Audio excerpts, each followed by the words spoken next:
welcome back to my channel. As always, my name is Joy.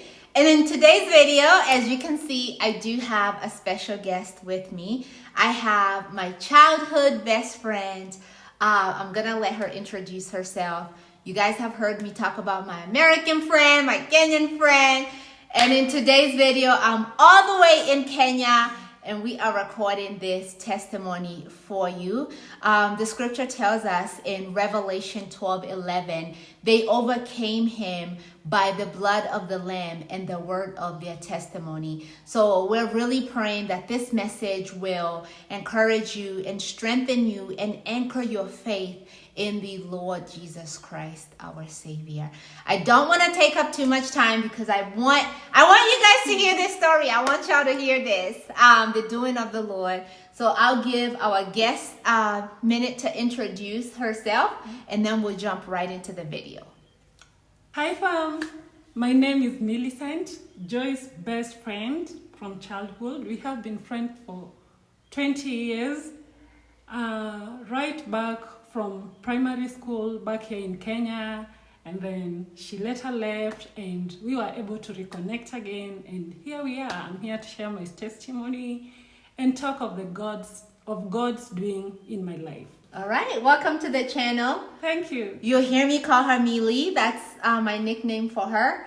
And we're going to be talking about God's doing. I want her to share her testimony of how God showed her who her kingdom spouse is, the journey with her kingdom spouse, and then ultimately the doing of the Lord, joining them together, and now even blessing their marriage with a beautiful baby girl. But I don't want to talk too much, so I'm going to let her start the story. So Millie, if you can, just take us step by step. Don't leave out any of the juicy details. Just tell us, how did you and George meet? Me and my now spouse, husband, George, we met back in 2009 at a workplace where we were just colleagues. And I got into the workplace before George. And I remember the first day that when he was employed, I was at a place like in a kitchen area, and George opened a door to the kitchen. And when I saw him, in my spirit, I felt like that guy can make a good husband. But at this particular time, I was in a relationship with a different guy. So we were just here. Like, I just felt that in my spirit, but I never thought of it I never gave it so much thought. And I just let it pass. So we continued to be colleagues and just to work as normal colleagues. In 2010, George left the workplace and he just disappeared. Like, I didn't get his details. We couldn't just talk. Like, we were basically colleagues, and he left and my life continued. So now, let me pause you really quickly here. Yeah. So in your spirit, you heard he'll make a good husband. Yes. Right? What was your relationship with God at that time and point? At that particular time, my relationship with God was, I would say, stable, but not deeply rooted. You know, it wasn't deeply rooted.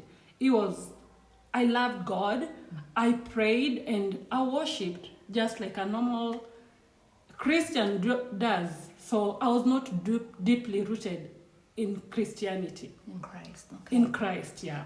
And were you praying for a husband, or were you already content in the relationship you were in? No, I wasn't praying for a husband. I was content in a relationship that I was in. And as a child, when I was growing up, I told myself that if I get into a relationship, the first guy that I get in a relationship with, I wouldn't want to date like a different person. The guy that the first guy that I get in a relationship with is the guy to marry me. But as life continued, later on, I was able to join college, and that was in 2011. So when I joined college, my life continued. For a whole year, I was in this college. And I didn't meet George, but it happened that George was in the same college where I was. So in 2012, I ran into him along the corridors, and he was happy to see me. He was like, "Hi, how are you? What are you doing here?" And I was like, "I'm here to study." And he was like, "Oh, I've been in this college too, and I've been studying." And at that particular time, when he took me through the details of how far he had gone with his studies, it happened that we were taking, like, we were supposed to graduate in the same year. Like, his classes and mine were, like, we had the same classes, just that he was like a full-time student, and I was only studying during weekends. And to be specific, he was a full-time student and you were a part-time student? A part-time student, okay. Yes. So we exchanged our numbers, and that was it. When we were about to do our final exam, that's when we communicated like a lot of time, because George was helping me with my classwork, to be specific, finance. He was good at it, and he would take me through, later on after the lecturers, he would stay behind to just take me through what I didn't understand. And he was so committed in doing that, and not that I needed to pay anything in return, but he was just doing it out of his own goodwill. So that continued, and when we were done with classwork again, we were friends, but not friends who communicate on a daily basis. Because remember, at this particular time, I was still in a relationship with the first guy. So it was just general friendship and nothing more. So we would only communicate when we meet in college, or when I needed him to help me with my assignment, or just take me through what I did not understand well in class. We were supposed to graduate in 2013. And when I was done with my classwork, we did not communicate as often, like, we didn't just communicate. It was just, we kind of just didn't communicate. And I remember one day, I was at my sister's place, my elder sister's place, and George called, and he was like, "Hi, Millie, how are you doing? How far have you gone with your project?" Because at this particular, we were doing project that we are supposed to defend to enable us to graduate. So I told him, like, I have my project all together. I have it handwritten, but I have not typed it. Like, it's not in a soft copy. And he was like, "Oh, graduation is just around the corner. And if you have to graduate in 2013, you need to get it done. And it has to be really, fast." So he offered to help me with that, with the typing. And he said his brothers could help him type so that we are able to meet the deadline. So he's engaging the whole clan. He's like, the brothers, we're all going to help you that's what with he this said. project. Yes. That's wow. Okay. Yeah, that's what he said. So he was willing to help me and to bring in his brothers to help him type, so that I'm able to finish up my project in time and to be able to graduate, which he did. Yeah, he did. He helped me with that, and I was able to finish that in time, and we graduated. So when I went to meet him to help me to hand over the hard copy that I had of my project, we went with my elder sister. And when my elder sister met him, we were basically not in a relationship, but she just liked him. Like, she just liked him. She was like, "Oh, that guy is a good guy. Nimzu is good." Millie is trying to talk Swahili to y'all. Nimzuli, meaning he's good. Yeah, he's good. So that's what she said. But there was nothing going on. Like, because at this time and point, we're still in 2012. Yeah. And you're still in a relationship with the first guy, your first boyfriend. Yeah. Oh, okay. So George was able to help me with that, and the graduation was to take place in 2013, which did happen. So as I continued with my relationship, the guy whom I was in a relationship with passed on. Yeah, in December 30th of 2013. Okay. Yeah, So at this time of point with his passing, how long had you guys dated? with a guy. Mm-hmm. I basically started dating him in 2009. 2009. Okay. Yeah, but it wasn't. We were not really engaged. It was You weren't just engaged. You a were just. relationship that we were trusting that it would take us to the next level, Okay. and that would be, engagement and marriage. And then marriage. Okay, so 2013, December 2013, 30th, he passed on. Yes. Okay, how was that for you? Losing somebody who you believed would be your spouse, your husband, and now he's passed on. I must say that was the most difficult time for me. It was the most difficult moments of my life because I had hopes that the relationship that I was in would lead into marriage. Mm-hmm. So when he passed on, and that was I would say as a grown-up, that was the first time I was experiencing death that to someone so close to you. And it broke me, like I was broken. I remember from the time they said he's dead, I didn't eat anything. Wow. Yeah, I did not eat anything. I ate on the day of his burial. Wow. Nothing could pass through my throat in terms of solid food, so I survived on liquids. Wow. Yeah, soup to be specific. So it was the most difficult time of my moment, but I thank God he took me through and I was able to overcome it, So when he passed on, in the same year, that's when we were graduating. Okay. So the graduation came, we graduated, and again on graduation day, I met George. That's when I physically met George again, because he was able to contact me and he's like, oh, we have graduated, I'm here, maybe if we can take a few photos. And I was also able to just let him meet my mom, and because my mom was present, and I was telling my mom, this is the guy who helped me with my project. It's because of him that I'm able to graduate and be here to celebrate this achievement. Okay. What was your mom's initial reaction when she met him? When she met George? My mom's initial reactions were, she was cool, and she was like, oh, I'm so grateful you were able to help my daughter, and that was so good of you, and I'm very, very grateful that you were able to sacrifice and do that for her.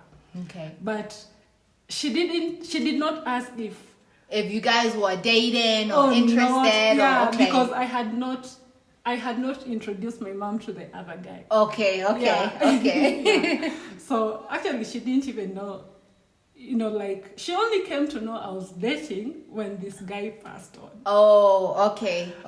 Yeah. African mothers, let me tell you. So for those of you that are listening and are Africans, you understand, you do not just introduce anybody to your parents, because the moment you introduce that boy, that girl, that guy, that chick, your parents are in full wedding mode. They're let's start planning the traditional, let's start planning the wedding. So I think now, maybe in the newer generation, now, they're not jumping into those conclusions, but with our parents being older, that's the first thing that comes to their mind is this is serious. They're probably getting married. Yeah. But so you're in the process of grieving your first boyfriend. You and George reconnected. God takes you through the grief process. Yeah. How do you now and George get closer to the point of now pursuing a relationship? Okay, so getting closer to the point of pursuing a relationship began in 2015. In 2015? Yes. So between 2013 and 2015, did you guys have any communication? Yes, we did, but it was not often. It wasn't often. Okay. Yeah. So we would communicate here and there. You know, he would check on me to know how I'm doing. If I have gotten like a different job, he would try to send me like any openings that were available. You know, as he tries, he would also try to send them to me. But it was just generally friendship. Okay. So as he was pursuing a career, and the job openings that he was coming up upon, he would apply for himself, but then he would also send them to you. Yes. What a guy. All right. So in 2015, yeah. how did you guys now make that decision? Let's start let's try things. How did that come about? So it generally just grew from friendship. Okay. That's all I'll say. Like, it's our friendship.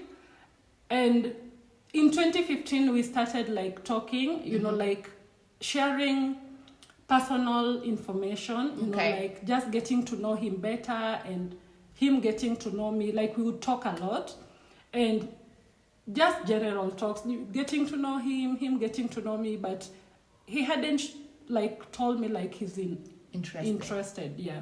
Okay. Like he's interested, but his actions would speak louder than his words. Yeah. Okay. Yeah. All right. Tell us about maybe a little bit of those actions. What were you seeing? Like, we've seen him all throughout college, like really stepping in to make sure, like, he's helping you with your assignments. He's helping you with your classwork. He even helped you with your project.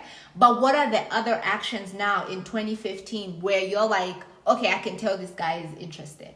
Yeah, he started, he was like, do you have time? Can we meet out for coffee?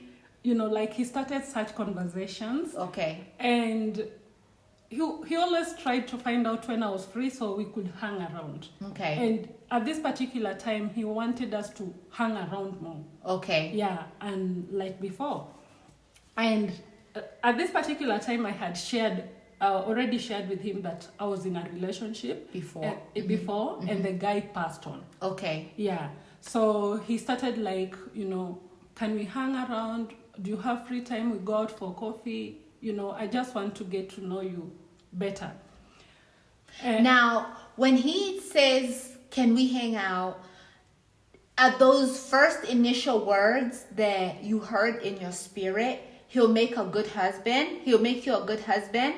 Are those words coming to life to you? Like, are you remembering those words, or you still don't even remember those words? The words are alive to me. I remember those words, but I'm not giving it any energy.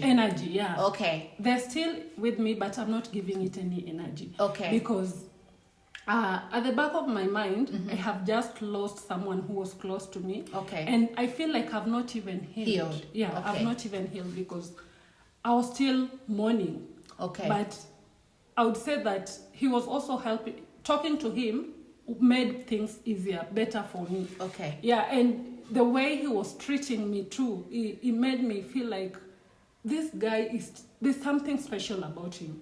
So that when the Bible says, by their fruits ye shall know them. Yeah. Okay. So that's how it was. Okay. Yes. So now 2015, 2016, you guys are just doing coffee dates here and there. And you're talking a lot. Of friends, You'll become really good friends. Okay. You're to go to friend. Okay. Someone you share everything with. You're just comfortable. Okay. And I used to fear men. Like, I was so scared of men because growing up, I thought like they would only take advantage of you and then they leave you. But for him, he was treating me like a lady, gentle. He was so gentle with me. Every day that I met him, I learned something new. Okay. He made me see men at a differently. Like, okay. Yeah. So 2016, we go for a date and he asked if we can take our friendship to the next level.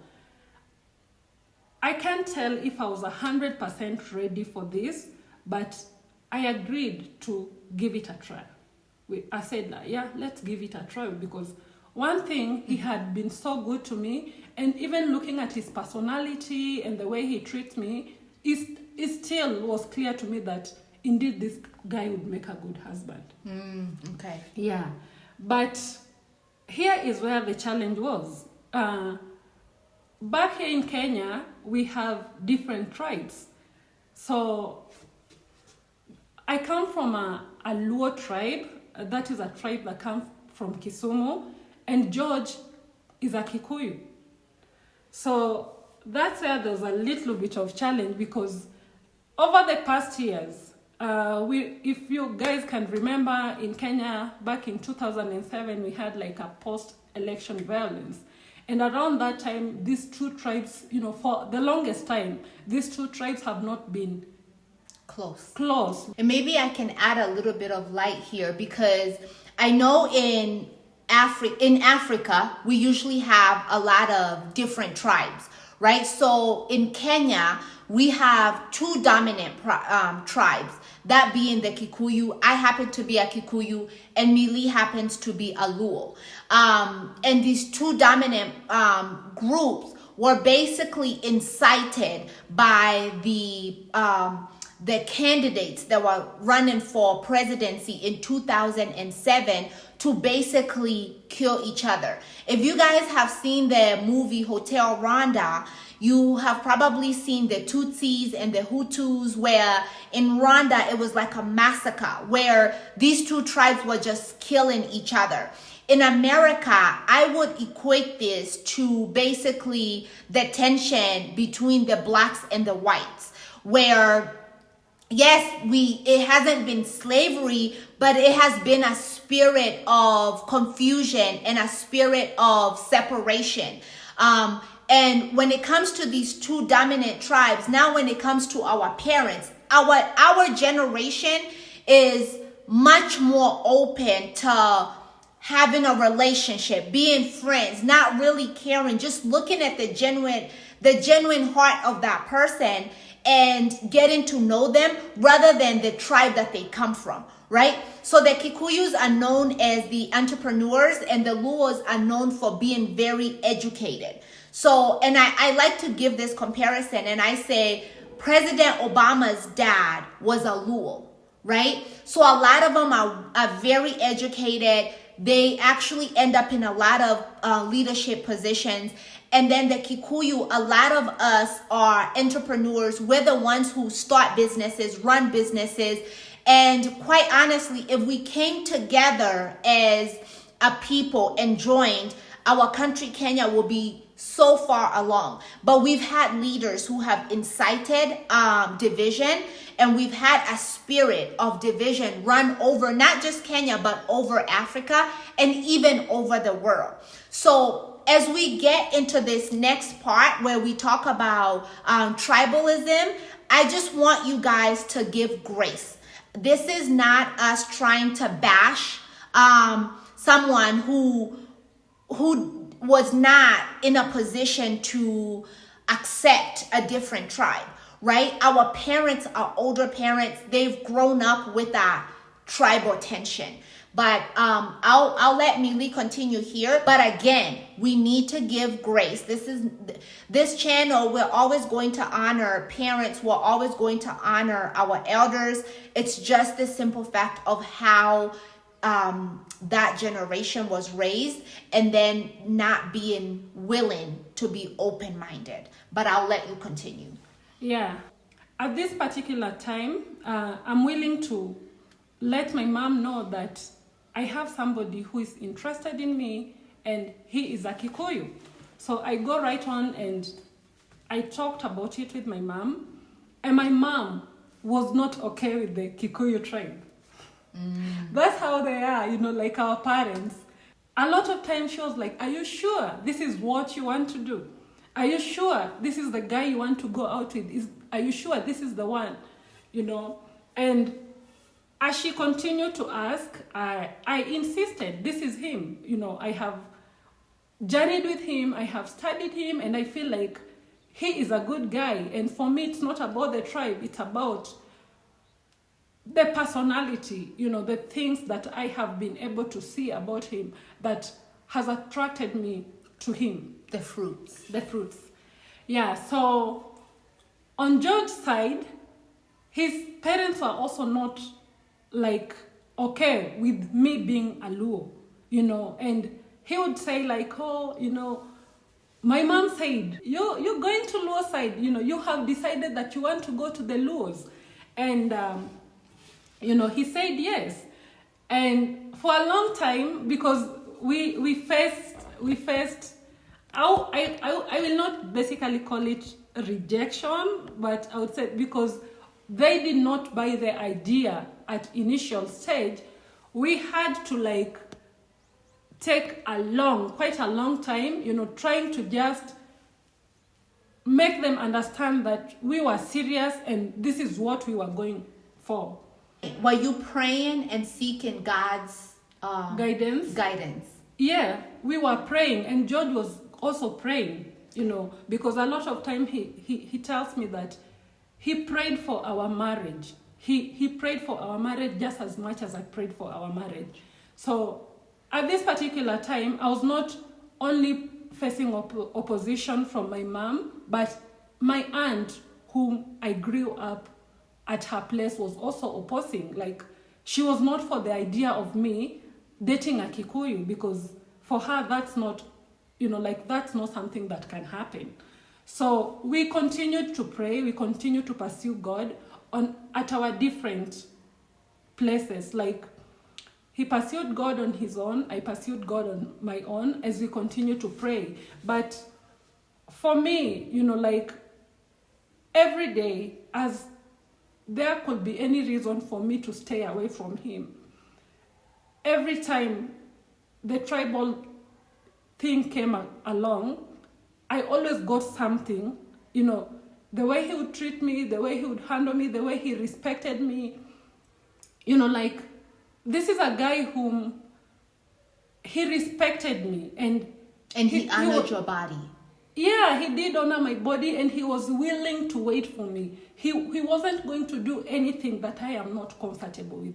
And that is one thing that I truly loved about him, kwa sababu he respected me as a woman, he honored me as a woman, and he was just willing to wait for me, as we wait on what unfolds, because of the tribal thing.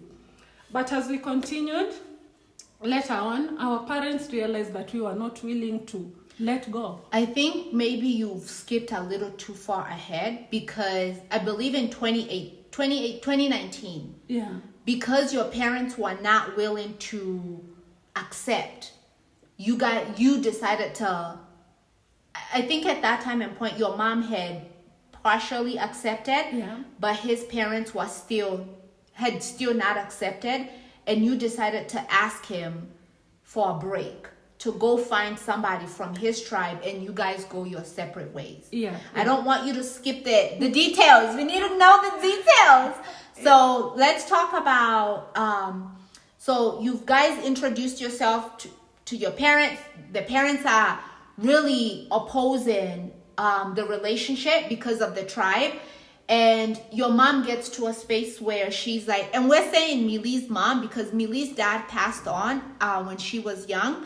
And George was raised by both of his parents. So both of his parents at the time were still well and alive, and they were still not there. So from 2016 to 2019, they were still not there.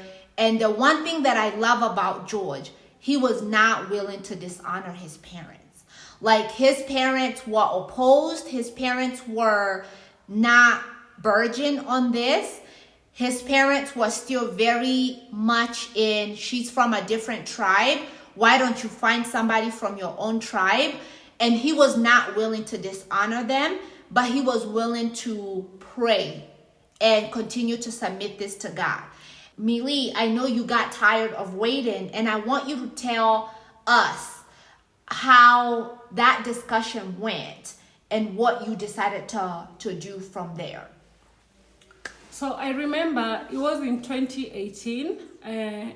It was a day to Valentine's Day. Okay. And we had just met in town, in the CBD, for a lunch. We were having lunch. And because I had waited and I felt like this tribal thing was not going to like end anytime soon. And I also felt like George was not willing to dishonor his parents or just like act without the blessing of his parents. So I met with him for lunch and we had a serious discussion about our relationship. At this particular time, my mom had accepted, not fully, but she was willing, you know, like she had gone ahead and said, if this is what you want to do and I can't change your mind on this, then that's fine. And she went ahead and gave me an example that at my home area, you know, there's a lady who got married to a Kikuyu and then they were living happily. So she was like, I'm okay at this particular point. If this is what you want, then that is fine. So in 2018, we meet with George for lunch, and the discussion that we are having is our relationship, the progress, you know, how far we want it, how is it going, and where we want it. And at this particular time, George is still not, he's not going to dishonor or to disobey his parents. So he wants his parents to accept me for the person that I am, but not just to take me there because this is what I want, this is what I'm going to do, and this is what has to happen. He wants his parents to get to the point of acceptance. So at this particular time, I decided to end the relationship. So I told George, let's do this. Let's give ourselves a break. You go your separate ways. I will go my separate ways. We will continue to pray. If this is the will of God for us to get together back and marry, you know, if it is his will that you will be my husband, I believe God himself will bring us back together. So we went on our separate ways, and when we separated in 2018, I would say like we didn't communicate. Like we didn't communicate at all. Like when we went on our separate ways, there were no phone calls, nothing. He just went on with his life. And I remember when I was telling him that we need to go our separate ways, this is what he said. He said, I will let you go because you want to go. But one thing that I will tell you, I know this is what God wants for us. That's all he said. And he agreed to respect what I wanted. And he went on his separate way.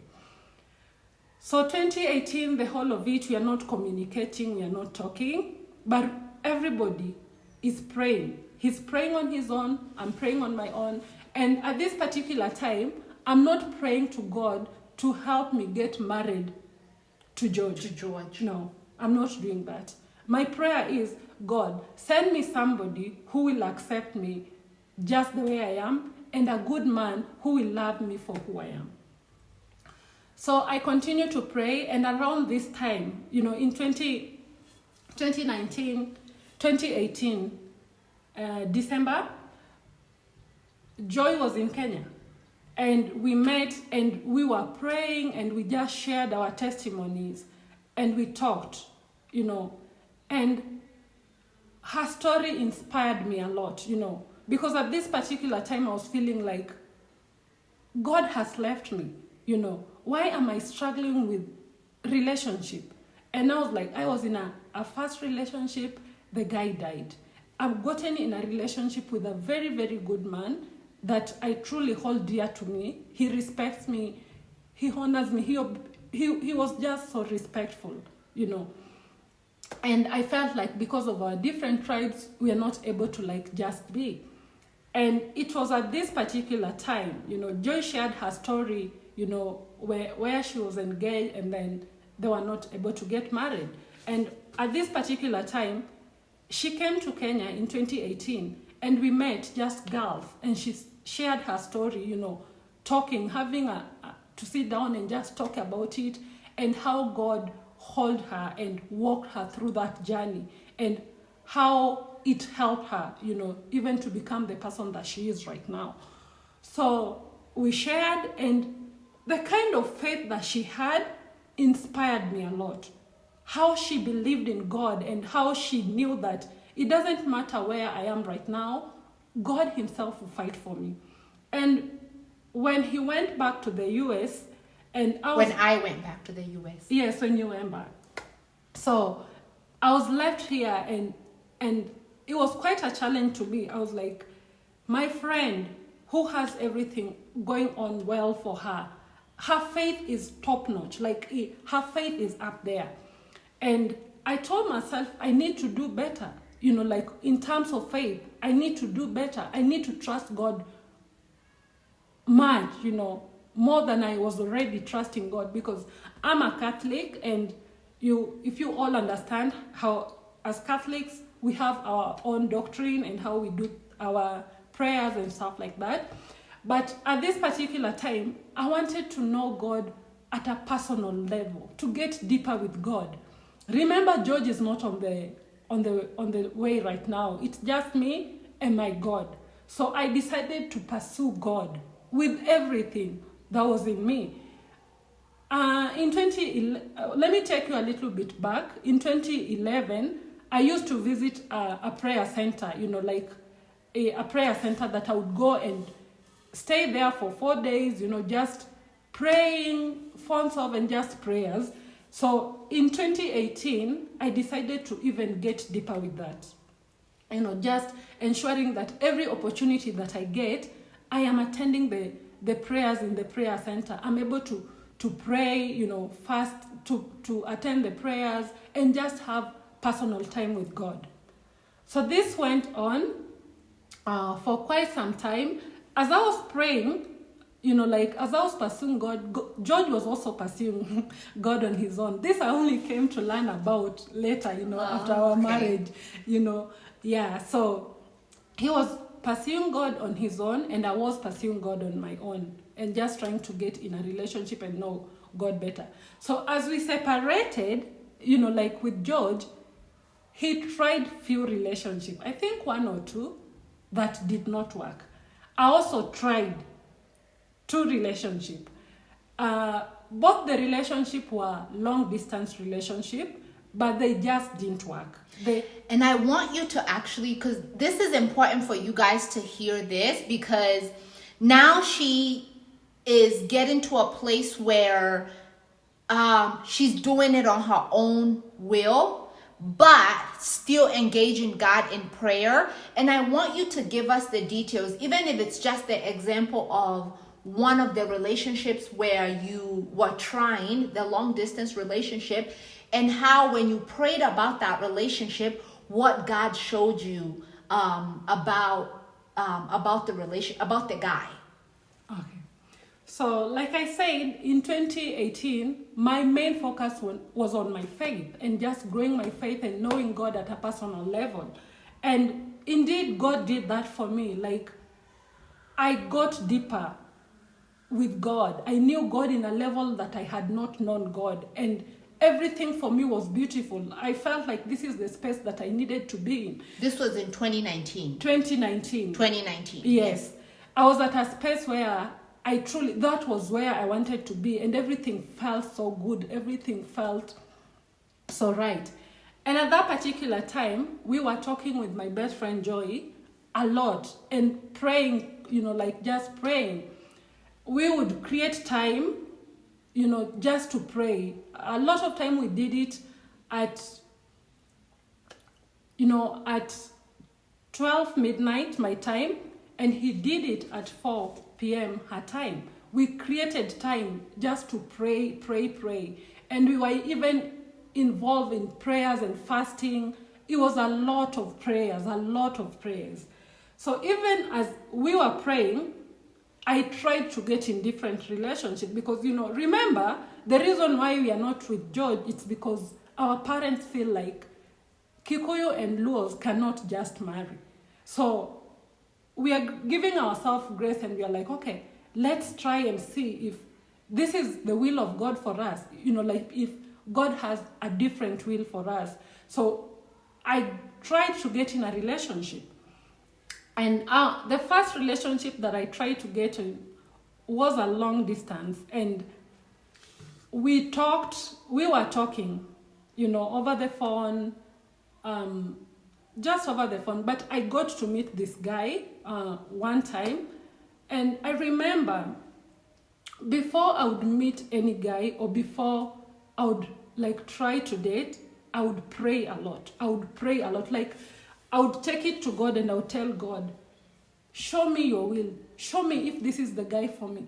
Let me understand that this is the person that you want for me. And I would pray about it and pray. So this one guy, I met him, and when I met him, you know, like we had a conversation, and I told God, you know, I'm meeting this guy, and if there's anything that will show me a sign, give me a sign if he is the one or if he is not the one. And when I met him, we had a conversation, and during our conversation, he said something that was off, you know, for me, because I'm looking at a man who is God-fearing, who loves God, who would love me and respect me for who I am. And he goes ahead and saying, the only reason why I would want to get married, it's because I'm looking for somebody to give birth, you know, to have kids for me, to wash my clothes, and to cook for me. Wait a minute. So the brother just lets you know the only reason I want to get married is I need somebody to give birth, Cook for me. cook for you, and do Wash my my- laundry. Yeah. And keep my house. Yeah. Okay. Were you willing to be that? Did y'all see the eye that she gave me? Were you willing to be that type of wife?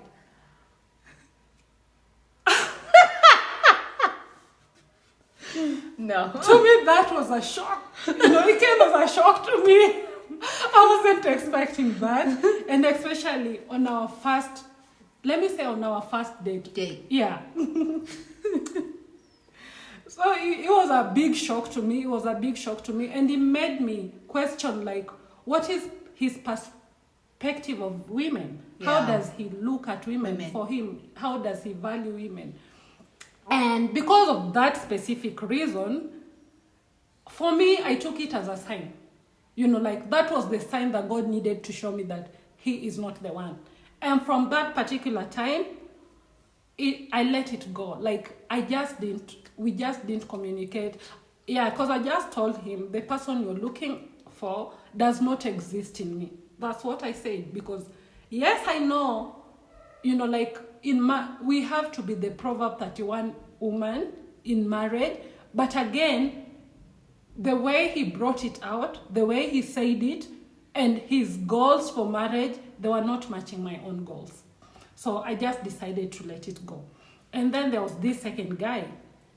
Also was a long relationship, you know, like I would say just trying to, actually I wouldn't say they were relationship. I would say we were just trying to get to know each other. To know each other. And we're just having conversations over the phone. And with the second guy, we are talking and he's loving, I felt like he's somebody that I wouldn't mind dating, you know, like we were really connected. We were quite connected. I can't talk about his faith because I didn't know about his faith, but having a conversation, he was somebody that I might have, you know, like I might have loved to give a chance. Okay. And what I did again was to go back for prayers, you know, like to pray about it, to surrender it to God and ask God, is this the man that you want for me? Is it the one that you created specifically for me? Yeah. And I prayed. And anytime I would pray about him, out of nowhere, George would call me. Anytime I tried to pray for this relationship, I would receive a call from him. And he would be like, I'm just checking on you, trying to find out how you're doing. With this second guy, I had a dream. And in the dream, I was shown clearly. I had visited this guy where he was. He works with the Kenya Navy. So he was living in barracks, you know. And I saw it clearly in my dream that I had visited the barracks. And in the dream, he had gone to work and I was left behind in the house. And I remember he was having like a double decker, and I saw myself sleeping on the upper bed, and the lower bed was empty. And as I slept there was a knock on the door. And when I opened, he came in. And when he came in, he was like, "Oh, I'm back from work. How are you? How was your day?" And as he just got in, there was another knock on the door. And when he opened the door, there were two ladies who came in. As I was sleeping in the bed, they were having conversation with these two ladies. He was having conversation with these two ladies. And from what I saw, it was like I did not exist. You know, he was interacting with them as if I was not there. And their relationship appeared to be very close. An intimate relationship. Exactly. Yeah. Okay. So that's how I saw it in my dream.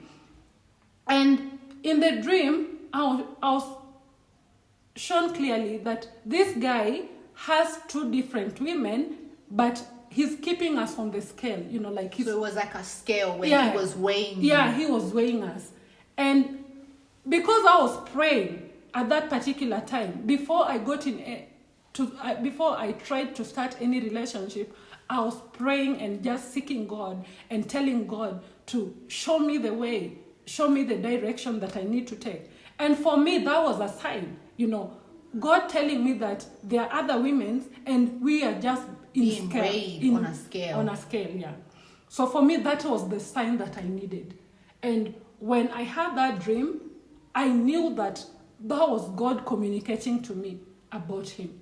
And again, that did not go further. It only happened that later on, actually, it didn't even take 5 months, and that guy married.